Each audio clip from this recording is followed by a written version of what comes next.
Hi everybody, welcome back to the channel, and today I have Denise Rogers being interviewed.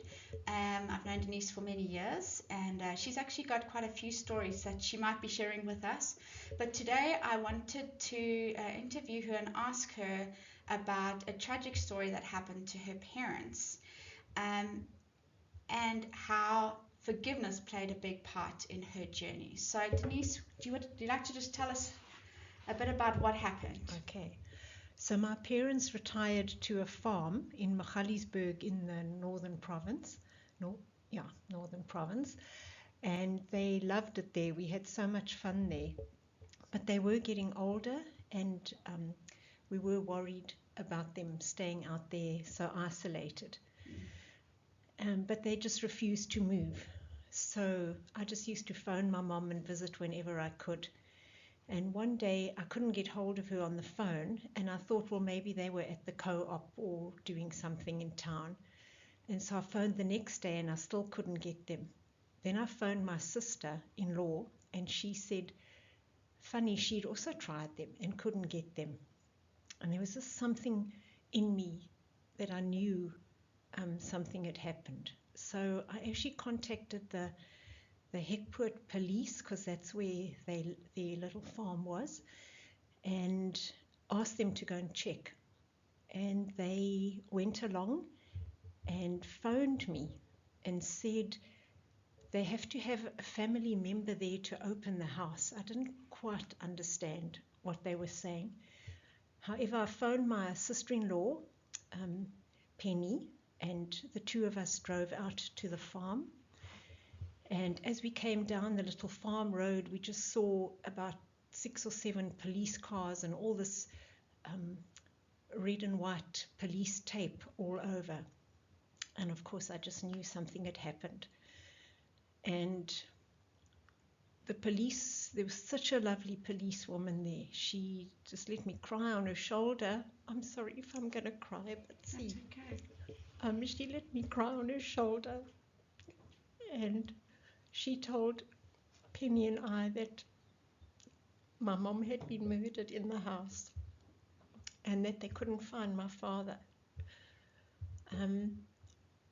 So obviously they wouldn't let us into the house to see anything. This was a Monday, so we're actually not very sure exactly when the murder happened, but the bodies were, my mom's body was quite decomposed already, and they didn't want us to see that.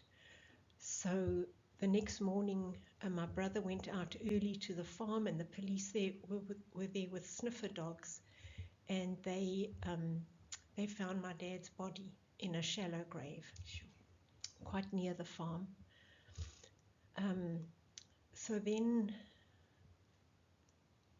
I remember that first night I couldn't sleep. I just remember reciting Psalm 23 over and over, and I kept saying, yea, though I walk through the valley of the shadow of death, thou art with me. And I just clung on to that. Sure. So because the farmhouse was quite isolated, we had to tidy up everything and give away, sell, donate. We just, honestly, in about 3 days, more than 50 years of stuff that my folks had collected was gone. Sure. You know, it just shows material things mean absolutely nothing. And soon after, one of the young guys who was responsible for this, there were 3. One was 17 years old, one was 18, and one was 23. And one of the guys had my mother's Clicks card, and he went to the local cafe and tried to buy something there with the Clicks card. And of course, the owner realized something was wrong, and he contacted the police, who then arrested these young guys. And yeah, everybody said it was a miracle because they were arrested so quickly. That doesn't often happen in this country, does it? No.